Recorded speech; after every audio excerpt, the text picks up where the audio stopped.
Hello बच्चों, क्या हाल चाल। बढ़िया एकदम। तो बच्चों, आज से हमारा जो मैकेनिक्स वाली सीरीज थी जो कि हम पढ़ रहे थे, उसमें आज नया टॉपिक ऐड हो जाता है। उसका नाम है सर्कुलर मोशन। सर्कुलर मोशन क्या होता है? जैसे एक पार्टिकल है, एक फिक्स पॉइंट है और एक फिक्स डिस्टेंस है, और उसी फिक्स डिस्टेंस पे अगर उस पॉइंट के रेस्पेक्ट में अगर पार्टिकल मूव कर रहा है तो वो क्या कहलाएगा? Circular motion. देखो मैं समझाता हूँ। जैसे मान लो कि ये फिक्स पॉइंट है और ये हो गई उसकी फिक्स्ड लेंथ। ठीक है। अब ये इसी लेंथ पे अगर पार्टिकल अगर मूव करेगा इस फिक्स पॉइंट के अराउंड, तो ये मोशन क्या कहलाएगा? Circular motion. तो अभी तक जो हम 1D मोशन, 2D मोशन, जो भी काइनेमेटिक्स के हमने पार्ट पढ़े हैं, तो उसमें क्या देखा था कि हम अगर इस तरह का कोई शेप आता था या पैराबोलिक मोशन होता था, है ना, तो हम क्या करते थे, एक्स वाली जो दुनिया है और जो वाई वाली दुनिया है, उन दोनों को सेपरेट करके हम दोनों को सॉल्व करते थे और आंसर निकाल लेते थे।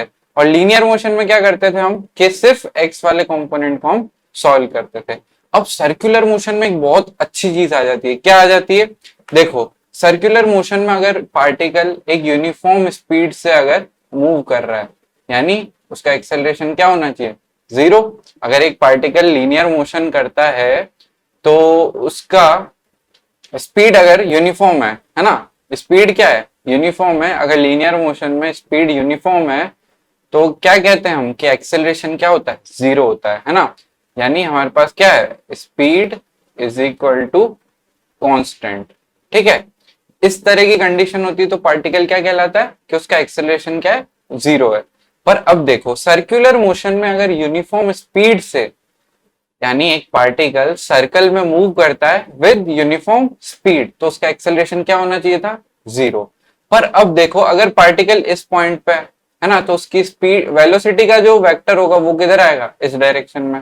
फिर इस डायरेक्शन, इस वाले पॉइंट पे वेलोसिटी का वेक्टर इधर आएगा।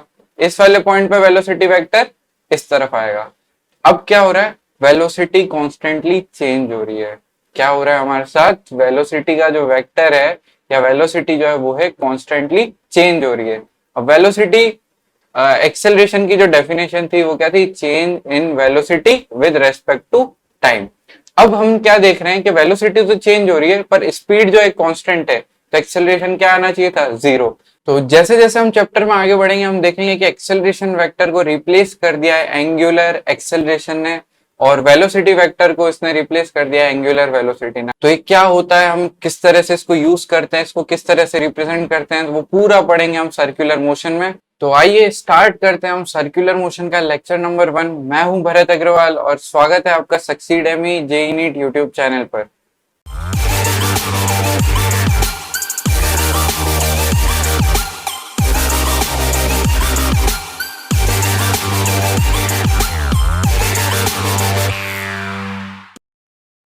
चलिए, तो जैसा हमने डिस्कस किया था, सर्कुलर मोशन क्या होता है? When a particle move such that its distance from a fix point remains constant, then the particle is said to be in circular motion. अब देखो, सर्कुलर मोशन जैसे हम इसको मान लेते हैं कि हम एक्स वाई कोऑर्डिनेट पर अगर सर्कुलर मोशन को रिप्रेजेंट करें, तो यहाँ पे एक पार्टिकल पी बैठा हुआ है। इसको थोड़े दूसरे कलर से रिप्रेजेंट करते हैं। तो यहाँ पे एक पार्टिकल पी है ना। उसकी ये जो एक्स एक्सिस से एंगल बना रहा है वो बना रहा है थीटा। ठीक है। थीटा क्या है? अभी एक मान लेते हैं कि डिग्री है, मतलब एंगल को रिप्रेजेंट करने की एक टर्म है। ठीक है। जो हम अभी तक थीटा पढ़ते आ रहे हैं वही थीटा है। ठीक है। यहाँ पे पार्टिकल पी है at T is equal to zero. ठीक बात है। अब थोड़ी देर बाद पार्टिकल P जो है वो यहाँ पे आ जाता है। इसको नाम दे देते पॉइंट को P dash at T is equal to T second पे। तो अब देखो, इसका जो एंगल हो जाएगा इसको हम नाम दे देते हैं कि थीटा टू, इसको दे देते हैं हम थीटा वन। और ये जो बीच का एंगल बचा है इसको हम क्या कह देंगे? डेल्टा थीटा, यानी चेंज इन थीटा। अब इसी में हम जब रिप्रेजेंट करते हैं, है ना, देखो डेफिनेशन क्या कहती है कि then its motion is said to be circular motion. कब? जब पार्टिकल मूव करता है एक फिक्स डिस्टेंस पे, एक फिक्स डिस्टेंस पे फ्रॉम अ फिक्स पॉइंट। ठीक है। ये हो गया फिक्स पॉइंट और ये हो गया उसकी फिक्स डिस्टेंस। तो मोशन क्या कहलाता है? Circular motion. अब थीटा क्या है? थीटा डैश क्या है या फिर डेल्टा थीटा क्या है वो हम आगे देखते हैं। तो सर्कुलर मोशन को रिप्रेजेंट करने की कुछ टर्म्स है, जैसे कि हम लीनियर मोशन में देखते थे, जब लीनियर मोशन पढ़ा था हमने तो हमने रिप्रेजेंट किया था डिस्प्लेसमेंट। ठीक है, डिस्प्लेसमेंट देखा था हमने, है ना, पोजीशन देखी थी उसकी। उसके बाद हमने देखा था वेलोसिटी देखी थी और एक्सेलरेशन देखा था, है ना। तो इसी तरह से जब सर्कुलर मोशन को भी हम डिफाइन करेंगे और आगे जाके आपको बहुत इजी वे में मैं सिखाऊंगा कि ये जो इसके क्वेश्चंस होते हैं बहुत इजी वे में आप काइनेमेटिक्स जो 1D 2D पढ़ा था उससे रिलेट करके आप सॉल्व कर सकते हो। ठीक है, तो ये सारी टर्म्स हम सर्कुलर मोशन में भी डिफाइन करेंगे। तो सबसे पहला आता है हमारा कि एंगुलर पोजीशन क्या होती है। जो हम थीटा अभी देख रहे थे एंगुलर पोजीशन, अगर हम एक्स वाली जो एक्सिस है, ये एक्स एक्सिस और ये वाई एक्सिस, तो यहां से जो हमारी एंगुलर पोजीशन है यानी जो थीटा है कि कितने एंगल पे पार्टिकल अभी हमको मिलेगा, वही कहते हैं हम उसको एंगुलर पोजीशन। फिर होता है हमारा एंगुलर डिस्प्लेसमेंट। पार्टिकल पी जो था टी इज इक्वल टू 0 पे कहां था, थीटा 1 पे, और T is equal to T पे कहां था, थीटा 2 पे। तो theta 2 delta theta is defined as theta 2 minus theta 1, और इसी को क्या कह दिया हमने, एंगुलर डिस्प्लेसमेंट। ठीक बात है, इसी को हमने क्या कह दिया, एंगुलर डिस्प्लेसमेंट। तो इसको हम किससे रिप्रेजेंट करेंगे, डेल्टा थीटा से। अब एंगुलर वेलोसिटी क्या होती है और एंगुलर एक्सेलरेशन क्या होता है। एंगुलर वेलोसिटी को हम रिप्रेजेंट करते हैं ओमेगा से और एंगुलर एक्सेलरेशन को रिप्रेजेंट करते हैं अल्फा से। अब ये क्या होते हैं हम आगे जब डिस्कस करेंगे तो अच्छे से बताता हूँ। सबसे पहले बात करते हैं हम एंगुलर पोजीशन। एंगुलर पोजीशन के लिए हमको क्या क्या चाहिए होता है, एक तो हमको चाहिए होता है ओरिजिन और एक चाहिए होती है हमको रेफरेंस लाइन। तो हम रेफरेंस लाइंस और ओरिजिन से क्या मतलब है कि एक फिक्स पॉइंट, ओरिजिन को हम क्या कह देते हैं, फिक्स पॉइंट जो हमको चाहिए था, है ना, फिक्स पॉइंट, ये हो गया हमारा ओरिजिन। और रेफरेंस लाइन क्या हो गई, रेडियस ऑफ या फिर रेडियाई ऑफ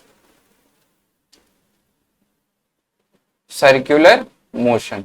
ठीक बात है। देखो अब एंगुलर पोजीशन और ये हो गई हमारी रेफरेंस लाइन। अब सर्कुलर मोशन कर रहा है तो अब हम कह सकते हैं कि अगर ये 30 डिग्री है और ये ओरिजिन है तो हम ये वाला पॉइंट निकाल सकते हैं। इसकी लेंथ हमको मालूम है, जैसे मान लेते हैं हमारी ये लेंथ है 15, तो हम ये वाला पॉइंट निकाल सकते हैं ना। तो इसकी पोजीशन आ जाएगी, क्या आ जाएगी, 15 15 cos 30 कॉमा 15 sin 30 आ जाएगी। बोलो ये 0,0 है ना। तो एंगुलर पोजीशन हमको मिल गई। अब एंगुलर पोजीशन में एक चीज और ध्यान रखने की वो है कि ये जो थीटा होगा, है ना, जैसे ये 30 है तो ये थीटा हम इसको मान लेते हैं, हमको मानना चाहिए थीटा जो होगा वो क्या होगा, angular position of point P. ठीक है, ऐसा नहीं होगा कि पार्टिकल जब सर्कुलर मोशन करेगा तो सिर्फ एक पॉइंट की एंगुलर पोजीशन हमको पता होगी। क्या कहना चाह रहा हूं मैं कि अगर सर्कुलर मोशन में मूव कर रहा है ना, तो ये वाली जो पोजीशन है ये सिर्फ पॉइंट की एंगुलर पोजीशन को बताएगा। ये रेफरेंस लाइन है हमारी, है ना, ये एक्स एक्सिस है, ये हमारी रेफरेंस लाइन है। तो ये पोजीशन पी की एंगुलर पोजीशन है। थोड़े टाइम बाद जब पार्टिकल यहाँ पे आ जाएगा पी डैश, तो इसकी जो एंगुलर पोजीशन होगी वो क्या हो जाएगी, थीटा 2 हो जाएगी।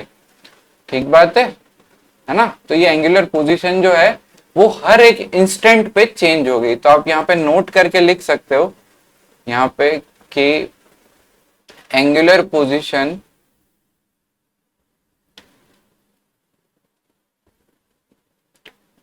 Theta is for point P only. ठीक है, मतलब पी डैश आएगा तो उसकी एंगुलर पोजीशन अलग से आएगी। अब बात करते हैं हम एंगुलर डिस्प्लेसमेंट की। तो चेंज इन एंगुलर पोजीशन जो होगा वो कहलाएगा हमारा एंगुलर डिस्प्लेसमेंट। अब एंगुलर डिस्प्लेसमेंट हम ड्रॉ करते हैं, देखते हैं, है ना। तो यहां से हमने एक सर्कल ड्रॉ किया, एक पार्टिकल ये हमारी हो गई रेफरेंस लाइन, एक्स एक्सिस मान लेते हैं, और particle t is equal to 1 पे यहाँ पे था, p पे पोजीशन, और ये हो गई हमारी थीटा 1, और particle t is equal to 2 पे पहुंच गया p डैश पे, और हमारी यहां से जो एंगुलर पोजीशन हो गई वो हो गई थीटा 2। अब एंगुलर डिस्प्लेसमेंट कितना हुआ, एंगुलर डिस्प्लेसमेंट कैलकुलेट कर सकते हैं ये वाला, है ना, ये हो गया हमारा डेल्टा थीटा। तो डेल्टा थीटा क्या हो गया हमारा, थीटा 2 माइनस थीटा 1। अब अगर मैं थीटा 1 थीटा 2 की जगह यहाँ पे ऐसा लिख देता कि मान लो थीटा 1 जो है वो हो गया हमारा 15 डिग्री, और थीटा 2 जो हो गया हमारा हो गया 30 डिग्री।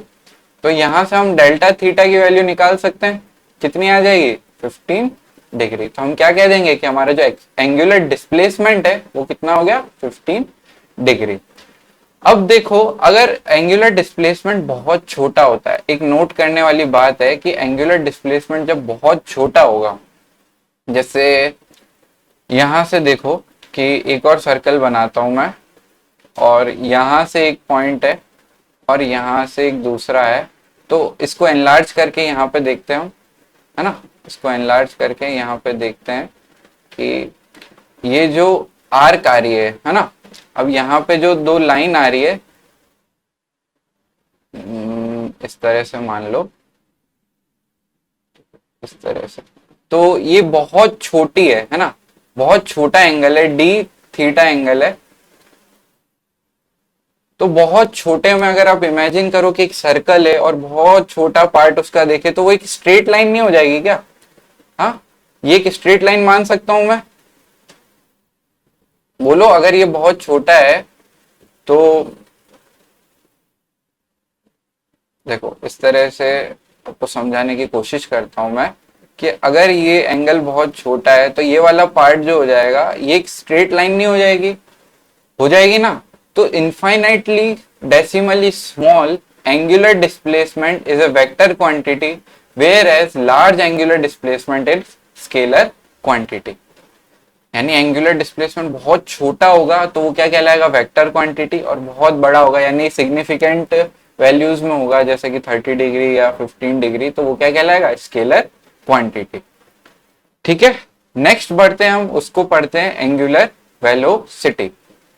एंगुलर वेलोसिटी, जैसे कि हम बात करते हैं कि लीनियर मोशन में हमारी जो वेलोसिटी होती थी उसकी यूनिट क्या होती थी, मीटर पर सेकंड। अब यहाँ पे एंगुलर डिस्प्लेसमेंट की यूनिट क्या होगी, रेडियन में होगी, है ना, इसकी यूनिट लिख लेते हैं हम यहाँ पे, इसकी जो यूनिट होगी वो क्या होगी, रेडियन। ठीक है, तो एंगुलर वेलोसिटी की यूनिट कोई बता सकता है, सोचो एक बार, अगर एंगुलर डिस्प्लेसमेंट की यूनिट हो गई रेडियन, तो एंगुलर वेलोसिटी की यूनिट क्या होगी, रेडियन पर सेकंड। बिल्कुल सही, बहुत बढ़िया। तो रेडियन पर सेकंड ये हमारी यूनिट हो गई एंगुलर वेलोसिटी। अब यहाँ पे बात आती है एंगुलर वेलोसिटी क्या होगी। तो देखो ये पार्टिकल ऐसे ऐसे ऐसे ऐसे मूव करेगा, है ना, तो एंगुलर वेलोसिटी क्या हो गई, रेडियन पर सेकंड। तो omega is defined as delta theta upon time, या फिर total time, delta theta upon total time. सही बात है, मैं थोड़ा सा डायग्राम इसको सही किया है। अब देखो क्या है, ओमेगा जो है वो क्या है, एंगुलर वेलोसिटी, और इसको हम रिप्रेजेंट कर सकते हैं delta theta upon total time. तो अब डिस्प्लेसमेंट वाली थ्योरी में देखो वेलोसिटी क्या होता था, D theta upon d t. तो इसी तरह से ओमेगा क्या हो जाएगा, D theta upon d t. अब यहाँ पे वेक्टर लगाना चाहो तो वेक्टर भी लगा सकते हो, पर अब जो यहाँ पे ओमेगा के वेक्टर और डी थीटा के वेक्टर होंगे वो पहले कहाँ पे आते थे, एंगुलर, जैसे हम बात करते थे लीनियर में, तो अगर ये वेलोसिटी है इसकी तो यही इसका वेलोसिटी वेक्टर हो जाता था। पर ऐसा अब नहीं होगा, कहाँ पे, एंगुलर वेलोसिटी या एंगुलर डिस्प्लेसमेंट के केस में। अब पार्टिकल देखो इस सर्कुलर मोशन में मूव कर रहा है ना, तो अब इसका अगर वेलोसिटी निकालने जाएंगे, है ना, तो मान लेते हैं कि इसकी जो वेलोसिटी है वो है 10 मीटर पर सेकेंड, है ना। यहाँ पे जो पार्टिकल है उसकी वेलोसिटी है 10 मीटर पर सेकेंड। अब अगर हम इस सर्कल पे रिप्रेजेंट करेंगे तो थोड़े टाइम की बाद इसकी वेलोसिटी कितनी होनी चाहिए थी, -10 मीटर पर सेकेंड। बिल्कुल जब अपोजिट साइड में होगा तो इसकी वेलोसिटी क्या होनी चाहिए थी, -10 मीटर पर सेकेंड। तो ये कंफ्यूजन ना आए हर एक पॉइंट पे हमको कि अब एंगुलर वेलोसिटी क्या होगी या हमारी वेलोसिटी क्या होगी, तो हमने यहाँ पे एक नई टर्म निकाली, एंगुलर वेलोसिटी। अब एंगुलर वेलोसिटी क्या है, जो अगर ये पार्टिकल एक्स वाई प्लेन में या फिर एक्स वाई प्लेन में अगर मूव करता है तो इसकी एंगुलर वेलोसिटी कहाँ पे आएगी, जेड एक्सिस में। ठीक है, कहाँ पे आएगी इसकी, जेड एक्सिस में। और इसी तरह से जो इसका डिस्प्लेसमेंट वेक्टर आएगा वो भी किधर आएगा, जेड एक्सिस में। अब इसको निकालते कैसे हैं, जैसे अगर आपने राइट हैंड थंब रूल पढ़ा होगा, जब आप 10th में पढ़ाई की होगी आपने, तो जब हम इलेक्ट्रिसिटी की डायरेक्शन निकालते थे तो उसकी मैग्नेटिक फील्ड कहाँ पे आती थी, जैसे अगर ये वायर है और इधर से इधर इसमें करंट जा रहा है तो मैग्नेटिक फील्ड कहाँ बनती थी इसकी, राइट हैंड थंब रूल से ही निकालते थे, है ना। तो अब इसी तरह से जब पार्टिकल इस तरह से सर्कुलर मोशन करेगा तो इसका ओमेगा वेक्टर किधर आएगा, ऊपर की तरफ। निकाल के देखो, जैसे ये पार्टिकल है ये ऐसे मोशन कर रहा है तो इसका ओमेगा वेक्टर किधर आना चाहिए, ऊपर। इसी तरह से अगर डिस्प्लेसमेंट भी इसी डायरेक्शन में हुआ है तो इसका डिस्प्लेसमेंट, एंगुलर डिस्प्लेसमेंट किधर आएगा, अपवर्ड्स। अब मान लो कि ये पार्टिकल इस तरह से मूव कर रहा होता तो इसका ओमेगा वेक्टर किधर आता, नीचे की साइड। हट गया, कंफ्यूजन हटा के नहीं हटा। अब यहां से मैं कह दूं कि अगर ओमेगा जो है वो आपका है 10 रेडियन पर सेकेंड, तो आप समझ जाओगे कि कितने एंगल पे जा रहा है ना। रेडियन और डिग्री में आप कन्वर्ट कर सकते हो, चलो रेडियन नहीं तो एक मान लो कि 10 रिवॉल्यूशन पर सेकेंड इसका एंगुलर वेलोसिटी, यानी एक सेकंड के अंदर ये कितने चक्कर लगा लेगा, 10। समझ में आई बात, है ना। तो इसकी जो यूनिट होती है, एसआई यूनिट तो क्या होती है, रेडियन पर सेकेंड। और यहाँ पे इसकी जो यूनिट लिख सकते हैं वो हम लिख सकते हैं कि रिवॉल्यूशन पर सेकेंड। पर ये वाली जो यूनिट होगी ये क्या कहलाएगी, एसआई यूनिट, है ना। चलो ये हमने आपको समझाने के लिए बनाया। ये हो गया हमारा एक फॉर्मूला, ये आपको याद रखना है। ठीक है, याद क्या रखना है, अभी मैं आपको बताऊंगा, आप पूरा सर्कुलर मोशन जो है ऐसे सॉल्व कर दोगे, है ना। याद नहीं रखना है अगर आपको काइनेमेटिक्स वाली चीजें याद है ना। अब इसी तरह से जो एवरेज वेलोसिटी हो जाएगी वो क्या हो जाएगी, total angular displacement upon total time taken. Same वही कि एवरेज वेलोसिटी क्या होती थी, average displacement upon total time taken. तो यहाँ पे क्या हो जाएगी, एवरेज एंगुलर वेलोसिटी क्या हो जाएगी, total displacement upon sorry total angular displacement upon total time taken. समझ में आई बात। इसी तरह से अगर आपके जो डेल्टा ओमेगा वेक्टर जो होंगे, डी ओमेगा वेक्टर और डी थीटा वेक्टर, वो भी कहाँ पे आएंगे, जेड एक्सिस में। यहाँ पे लिखने की जरूरत है क्या, यहाँ पे लिखने की जरूरत है क्या कि ये एक्सियल एक्सिस में आएंगे। चलो मैं लिख देता हूं कि ये आएंगे एक्सियल एक्सिस पे। ठीक है, अब आप एक्सियल एक्सिस तो समझ गए कि एक्स वाई प्लेन है तो उसका एक्सियल एक्सिस क्या हो गया, जेड। जेड वाई प्लेन है तो सॉरी जेड वाई प्लेन किधर आएगा, इस तरह से आएगा, एक्स वाई प्लेन इस तरह से आएगा और जेड एक्स प्लेन इस तरह से आएगा। ठीक है, तो एक्स वाई प्लेन का एक्सियल वेक्टर क्या हो गया, जेड एक्सिस, है ना। और वाई जेड प्लेन का एक्सियल एक्सिस क्या हो गया, एक्स एक्सिस। और जेड एक्स का क्या हो गया, वाई एक्सिस। ठीक बात है, हाँ। एंगुलर वेलोसिटी की बात कर ली, अब हम आते हैं एंगुलर एक्सेलरेशन। तो एंगुलर एक्सेलरेशन क्या हो जाएगा, जैसे हम कहाँ बात करते थे, लीनियर मोशन में, कि एक्सेलरेशन क्या होता था, rate of change of velocity is known as acceleration. तो अब एंगुलर एक्सेलरेशन क्या हो जाएगा, rate of change of angular velocity. Angular velocity को हम क्या कहते हैं प्यार से, ओमेगा। तो यहां से मैं कह सकता हूं कि rate of change of angular velocity with respect to time is known as angular acceleration. ठीक है, और ये जो अल्फा है ये क्या है, इंस्टेंटेनियस है। ठीक है, इंस्टेंटेनियस है। और अगर हम बात करें कि एवरेज अल्फा क्या हो जाएगा, तो change in omega upon change in time, ये हो जाएगा हमारा एवरेज एंगुलर एक्सेलरेशन। अब इसकी यूनिट की बात करें तो एक्सेलरेशन की यूनिट क्या होती थी, मीटर पर सेकंड स्क्वायर। मीटर क्या होता था, यूनिट ऑफ एंगुलर डिस्प्लेसमेंट।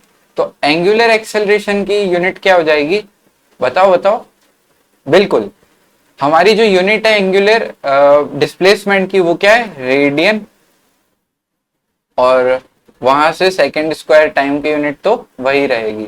तो क्या हो गई हमारी रेडियन पर सेकंड स्क्वायर, ये हो गई हमारी एसआई यूनिट। और यहाँ पे हम ले सकते हैं कि रिवॉल्यूशन पर सेकंड स्क्वायर, ये क्या हो जाएगी, जो जनरल यूनिट जो आपको कुछ कुछ क्वेश्चंस में देखने को मिलेगी। अब हम इसको कंपेयर करते हैं, जो सारी टर्म्स अभी हमने पढ़ी, कौन कौन सी पढ़ी, angular position, angular displacement, angular velocity और एंगुलर एक्सेलरेशन, उसको हम कंपेयर करते किससे, जो हम अभी तक पढ़ के आ चुके हैं, क्या 1D मोशन 2D मोशन से कंपेयर करके हम उसको सीखते हैं। और फिर इसी तरह से हम उसके फॉर्मूलाज भी डिराइव कर लेंगे। ठीक है, डेरिवेशन हम कल देखेंगे, फॉर्मूलाज आप चाहो तो आज लिख सकते हो और कल उसको चेक कर सकते हो। तो लीनियर मोशन में हम एक टेबल की तरह इसको बना लेते हैं कि जो हमारी पोजीशन होती थी उसको हम रिप्रेजेंट करते थे एक्स से या एस से, है ना। यहाँ पे सर्कुलर मोशन में उसको हम रिप्रेजेंट करते हैं थीटा से। ठीक है, सेकंड आती है हमारी डिस्प्लेसमेंट, उसको हम रिप्रेजेंट करते थे एस से, है ना। और यहाँ पे हम उसको रिप्रेजेंट करेंगे डेल्टा थीटा से। फिर आती है हमारी वेलोसिटी, वेलोसिटी को हम रिप्रेजेंट करते थे v से या फिर वेलोसिटी वेक्टर से, है ना। इसी तरह से s से या फिर s वेक्टर से। तो यहाँ पे d थीटा जो आ जाएगा, d थीटा का वेक्टर से भी हम यहाँ पे देख सकते हैं ना। इसी तरह से ओमेगा से रिप्रेजेंट करते हैं या फिर ओमेगा वेक्टर से। और ओमेगा वेक्टर जो होता है वो कहाँ होता है, एक्सियल एक्सिस में। कौन से थंब से निकालोगे, लेफ्ट हैंड से, नहीं नहीं नहीं, राइट हैंड थंब रूल से। ठीक है, फिर एक्सेलरेशन जो था हमारा वो कहां पे था, ए से रिप्रेजेंट करते थे या फिर ए वेक्टर से। अब यहाँ पे किससे रिप्रेजेंट करेंगे, अल्फा से या अल्फा वेक्टर से। देखो हमने जो यहाँ बात की थी ना, यहाँ पे ओमेगा थीटा और अल्फा, ये भी कहां पे आएगा, एक्सियल एक्सिस में आएगा। ठीक है, तो ये हमने देखा इसका कंपैरिजन। अब एक चीज और मेरे को आपको बतानी है कि हमने जब वो पढ़ा था क्या, वेरिएबल एक्सेलरेशन, तो वहां पे हमने फॉर्मूला देखा था कि a is equal to v d v by d x. ठीक है, तो हमने वहां पे देखा था v d v by d x. अब इसी तरह से यहाँ पे जो होगा, यहाँ पे लिखता हूं मैं also alpha is equal to omega d omega upon d theta. ये कहां पे, जब एक्सेलरेशन क्या हो, वेरिएबल हो। इस पर अभी हम एक क्वेश्चन भी करेंगे, आपको बहुत अच्छे से समझ आ जाएगा। ठीक बात है, चलो आगे देखते हैं, हम क्वेश्चंस करते हैं थोड़े से। इसको क्वेश्चन पढ़ते हैं हम। If a body rotate such that it's alpha, alpha दे रखा है आपको, find the angular speed of the body at t is equal to 2 second if it start from rest. तो 2 मिनट का मैं आपको टाइम देता हूं और फिर हम इसको सॉल्व करते हैं।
चलिए, तो आई होप आपने इसको सॉल्व किया होगा। अब हमको इस क्वेश्चन में सब चीज दे रखी है। हमको क्या दे रखा है? अल्फा दे रखा है। कितना दे रखा है? 4t³ plus 2t। और हमसे क्या पूछा है? ओमेगा, है ना? ओमेगा निकालो। तो alpha is equal to d omega by d t. तो यहां से हम क्या लिख सकते हैं? D omega is equal to alpha d t. अब इस दोनों को इंटीग्रेट कर दो। कहां से? 0 से 2 तक, 0 से 2 तक। तो ये क्या आ जाएगा? ओमेगा इज इक्वल टू, इसको एक काम करते हैं, 0 से ओमेगा तक ही हम इसको इंटीग्रेट करते हैं, क्योंकि हमको ओमेगा तो फाइंड ही करना है ना? इससे कोई फर्क नहीं पड़ता लिमिट से। अब उसमें पुट कर ही नहीं पाओगे, क्योंकि ओमेगा 2 सेकंड पे जो आएगी वो आपको टी की टर्म्स में नहीं आएगी, है ना? चलो इसको छोड़ो। हम अभी क्या कर रहे थे? डी ओमेगा कहां से कहां तक? 0 से ओमेगा तक। और अल्फा को कर रहे थे 0 से 2 तक। तो अगर हम इसको इंटीग्रेट करेंगे तो 4t³ का क्या हो जाएगा? t की पावर 4 प्लस टी स्क्वायर, और लिमिट्स लगा देंगे 0 से 2। तो अब लिमिट्स इसमें पुट करेंगे तो क्या आ जाएगा? t की पावर 4 यानी 2 की power 4 is equal to 16 plus 4 minus 0 minus 0। ये आ गई हमारी ओमेगा। तो ओमेगा क्या आ गई है? 20 रेडियन पर सेकेंड। बोलो, यही आ रहा था आपका आंसर, है ना? तो बताओ, अब हम जो कर रहे थे कि a is equal to d v upon d t कर रहे थे, और फिर v is equal to a d t को इंटीग्रेट करके हम जो वेलोसिटी निकालते थे, बिल्कुल सिमिलर है कि नहीं है? बिल्कुल सिमिलर है ना? तो बहुत इजी चैप्टर है, बच्चे इसको स्किप कर देते हैं, जिससे कि आने वाला जो चैप्टर है आपका सर्कुलर सेंटर ऑफ मास, और उससे थोड़ा सा जो टफ माना जाता है, मैं आपको बहुत इजी भाषा में उसको सिखाऊंगा और आप सीख भी जाओगे। रिजिड बॉडी डायनामिक्स, उससे बच्चे डर जाते हैं, वो आपको बहुत इजी वे में मैं आपको सिखा दूंगा। तो वो उसको पढ़ने के लिए आप ये जो टर्म्स है इनसे थोड़े फेमिलियर हो जाओगे, तो वो बहुत अच्छे से समझ आए। ठीक बात है। चलो नेक्स्ट क्वेश्चन करते हैं हम। नेक्स्ट क्वेश्चन क्या कह रहा है कि a body has an angular retardation, angular retardation alpha is equal to K under root omega, find time after which body will come to rest at T is equal to 0। और omega of the body हमको दे रखा है omega not. ठीक बात है। चलो, at T is equal to 0 हमको omega कितना दे रखा है? Omega naught. अब इसको हम इस तरह से समझते हैं कि एंगुलर रिटार्डेशन छोड़ो, रिटार्डेशन दे रखा है, यानी आपको ए दे रखा है, कितना दे रखा है? के अंडर रूट वी। अब आपको क्या करना है? अब यहाँ पे जो है वेलोसिटी टाइम के साथ में क्या हो रही है? टाइम के साथ क्या हो रही है? डिक्रीज हो रही है, क्योंकि रिटार्डेशन दे रखा है ना? तो एक्सेलरेशन क्या हो गया? Minus k under root we. अब आपको क्या निकालना है? Time after which it will come to rest. तो हम क्या करते थे कि ए को हम लिखते थे v d v upon d t is equal to minus k under root v, है ना? या फिर माइनस इधर लगा लो, कोई फर्क नहीं पड़ता है ना? अब यहां से v को एक साइड ले आओ और dt को एक साइड ले आओ, तो यहां से क्या हो जाएगा? Root v d v is equal to k d t, है ना? अब इसको इंटीग्रेट कर दो। कहां से कहां तक? अब रिटार्डेशन है तो इनिशियल कितनी थी इसकी? मान लेते हैं जैसे इस क्वेश्चन में दे रखा है वी नॉट, और फाइनल आ गई इसकी वी, और इसकी टाइम मान लेते हैं 0 और time is equal to t. अब इंटीग्रेट करेंगे तो क्या आ जाएगा? ये v की पावर 1/2 माइनस का upon 2 is equal to k d के टी, है ना? अब इसमें लिमिट्स डालेंगे हम v नॉट और v, और इसमें लिमिट्स डालेंगे 0 और t। तो इसको सॉल्व करने के बाद ये क्या बन जाता है? देखो, हमको क्या चाहिए था? टाइम, टाइम चाहिए था, तो kt को हम इस साइड रख लेते हैं, है ना? और लिमिट्स डाल चुके हैं हम इसमें, और ये आ गया -2 कॉमन, और ये रूट वी आ रहा है, तो रूट वी, और अच्छा, ये रिटार्डेशन है तो एक टाइम ऐसा आएगा ना जब इसकी वेलोसिटी क्या हो जाएगी? 0, है ना? तो यहाँ पे 0 डाल देते, तो रूट 0 जो है वो क्या हो जाएगा? 0, और यहाँ पे क्या आ जाएगा? माइनस में अंडर रूट वी नॉट। ठीक है, अब इसको सॉल्व कर लेंगे तो t इज इक्वल टू क्या आ जाएगा? 2 under root v naught upon k. ये होता था हमारा कहाँ पे, जो लीनियर मोशन की जब हम बात करते थे वैसे। अब इसमें क्या चेंज हुआ है, देखो इसमें कुछ भी चेंज नहीं हुआ है। मैं क्वेश्चन वापस नेक्स्ट स्क्रीन पे लेके आता हूँ और फिर मैं आपको बताता हूँ। या फिर एक काम करो, आप इसको एक बार 2 मिनट लो, हमने लीनियर वाली बात कर ली, अब इस क्वेश्चन को देख के आप एंगुलर वाली बात सीखो। इसके लिए आपको मैं 2 मिनट का टाइम देता हूँ, तो इसको ट्राई करो और फिर हम सॉल्यूशन देखते हैं। तो आपका टाइम स्टार्ट होता है अब।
तो आई होप आपने इस क्वेश्चन को ट्राई किया होगा और आप एंगुलर रिटार्डेशन से आप क्या टाइम निकाल पाए होंगे। चलो अगर आपको नहीं समझ में आया तो एक बार और देखो। हमको क्या दिया हुआ है, एंगुलर रिटार्डेशन यानी माइनस अल्फा हमको दिया हुआ है के अंडर रूट ओमेगा, है ना।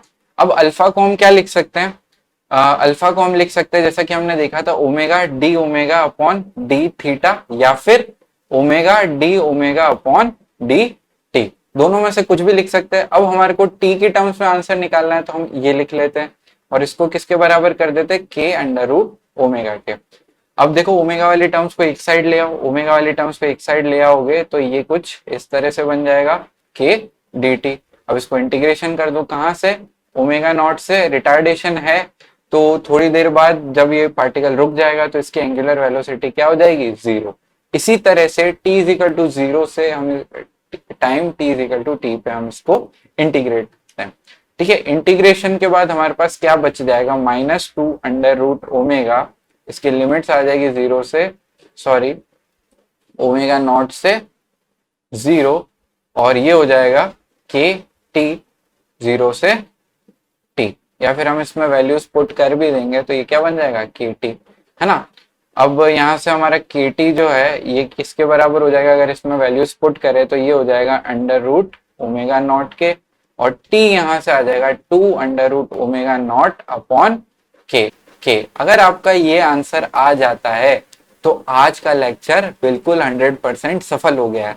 ठीक है, आज के लेक्चर में हमको बस यही देखना था कि जो हमारी लीनियर इक्वेशंस जो हम देखते थे उसमें हम पोजीशन, डिस्प्लेसमेंट, वेलोसिटी और एक्सेलरेशन देखते थे, सर्कुलर मोशन में हम किस तरह से काम करेंगे। तो हमने यहाँ पे देखा angular position, angular displacement, angular velocity और एंगुलर रिटार्डेशन।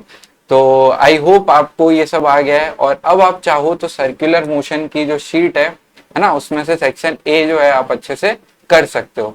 सर्कुलर मोशन की शीट आपको कहाँ पे मिलेगी, हमारा जो सक्सीडमी का टेलीग्राम चैनल और ग्रुप है वहां पे आपको मिल जाएगी। टेलीग्राम चैनल और ग्रुप अभी तक आपने ज्वाइन नहीं किया तो यार क्या कर रहे हो, जाकर ज्वाइन कर लो। यहाँ पर बहुत सारे बच्चे डीपीपीज और शीट्स लगाकर अपनी जो तैयारी है उसको बूस्टअप कर रहे हैं, और डीपीपीज और जो शीट्स है वो आपको यहाँ पे मिल जाएगी। तो 3 तरीके हैं, या तो आप क्यूआर कोड स्कैन कर लो, यूजर नेम से ज्वाइन कर लो, या फिर लिंक भी डिस्क्रिप्शन बॉक्स में दिया हुआ है। तो तीनों मेथड से या एक मेथड से जाकर ज्वाइन कर सकते हो। तो आज के लेक्चर के लिए इतना ही। अगले लेक्चर जो आएगा उसमें हम डिस्कस करेंगे कि जो एंगुलर वेलोसिटी है और जो हमारी वेलोसिटी थी, यानी जो पार्टिकल की एंगुलर वेलोसिटी जो एक्सियल एक्सिस में आती है और जो उसकी वेलोसिटी जो होती है, जो लीनियर वेलोसिटी थी, उसमें कुछ रिलेशन है या नहीं है। तो इस वीडियो के लिए इतना ही। वीडियो अच्छा लगा हो तो अपने फ्रेंड के साथ शेयर कर दो और उनको बता दो कि सक्सीड एमी जेई नीट यूट्यूब चैनल पर आज जो है सर्कुलर मोशन का 1 यानी फर्स्ट लेक्चर जो है वो कंप्लीट हो चुका है। और अपने फ्रेंड्स के साथ शेयर कर दो, कहीं पे भी आप शेयर कर सकते हो। तो इस वीडियो के लिए इतना ही। मिलते हैं नेक्स्ट वीडियो में बहुत सारे नए कंसेप्ट के साथ, और जो आने वाले चैप्टर्स है रिजिड बॉडी डायनामिक्स वो भी मैं आपको बहुत अच्छे से करवाने वाला हूँ। तो जुड़े रहिए इस चैनल के साथ। मिलते हैं नेक्स्ट वीडियो में। Thanks for watching.